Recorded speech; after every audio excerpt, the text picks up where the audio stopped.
Hello, my name is Cory Eslinger. I'm a prevention specialist for Preferred Family Healthcare. I cover Service Area 1, and we're going to talk about the Missouri Student Survey data from 2020 in regards to Service Area 1, which covers the following counties: Andrew, Atchison, Buchanan, Clinton, DeKalb, Gentry, Holt, Nodaway, and Worth. And we're going to look at top problem that we found, some of the data and risk factors, and then what you can do about it. We have some strategies that can be implemented to help with this data, which is why collecting this data is very important.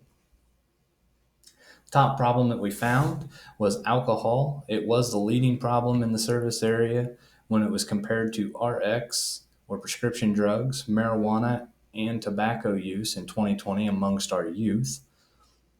Some of the risk factors, there were 6 identified that we pulled from these 3 here: age of first use, 30 days, and perception of wrongness. Age of first use for alcohol reported to us from the Missouri Student Survey by our youth was 12 and a half years old. This was a whole year younger than 2016 survey data. So it is decreasing, which means the youth are starting younger.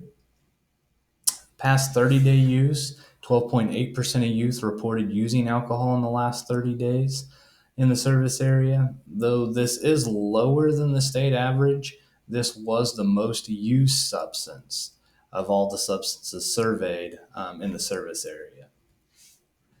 And then our peers, which impact peer pressure. Their students reported their perception of peers' wrongness to have 1 to 2 drinks of alcohol every day was 80.7%, which is 4.2% lower than the state average. So this is something that's on the rise in the wrong direction. And the other 3 that we addressed was availability, so easy to obtain, their peer use, and the risk of harm associated with alcohol.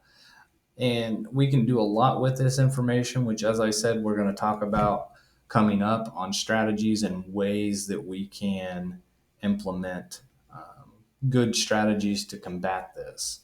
So, availability: 47.7% of youth reported that alcohol is very or sort of easy to obtain. This was lower than the state average, though alcohol was the most available substance of all the substances surveyed. So this is highly important to note that alcohol, one, socially acceptable.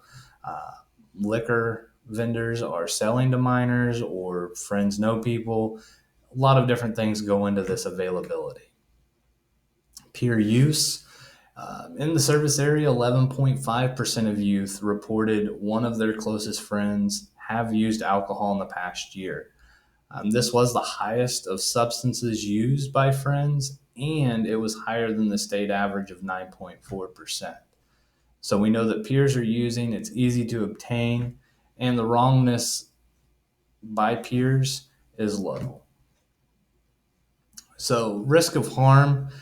This one is a little tricky, and I'm going to give you both sides of it. In Service Area 1, 65.6% of youth believe that there is harm, which means that there's 34.4% of youth believe that there is little or no harm in drinking 1 to 2 drinks a day.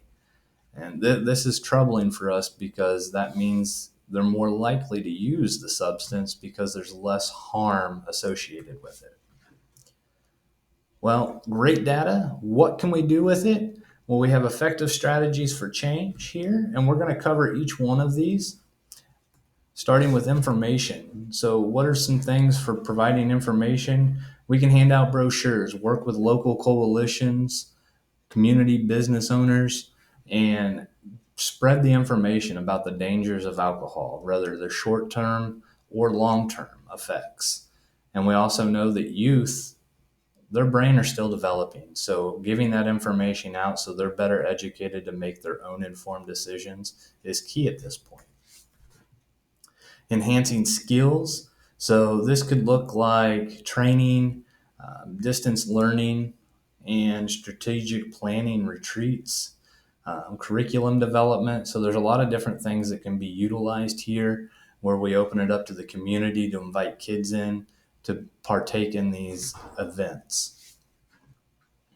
Support for prevention activities. So if we have a community that has a coalition, being able to go and volunteer time there or open up your space or your place of business to help support these activities. And it may be, a safe and sober place like the Y or something like that that's going to hold and promote these activities. We want to enhance access or reduce barriers.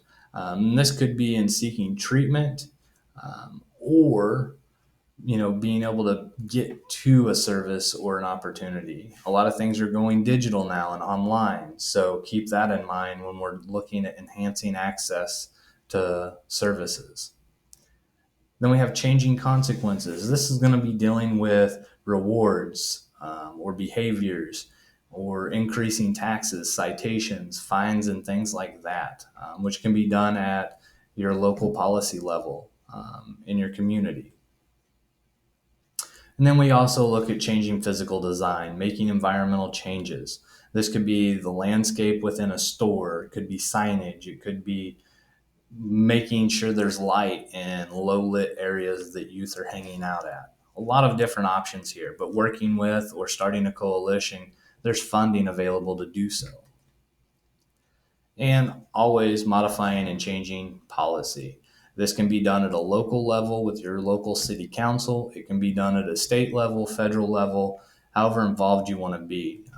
But we know that things effectively change and impact at a local grassroots level. So being able to implement these strategies at a local level is the key to moving forward and making the changes that we're seeking and all the problems and the data that we're looking at. Thank you and hope you enjoy.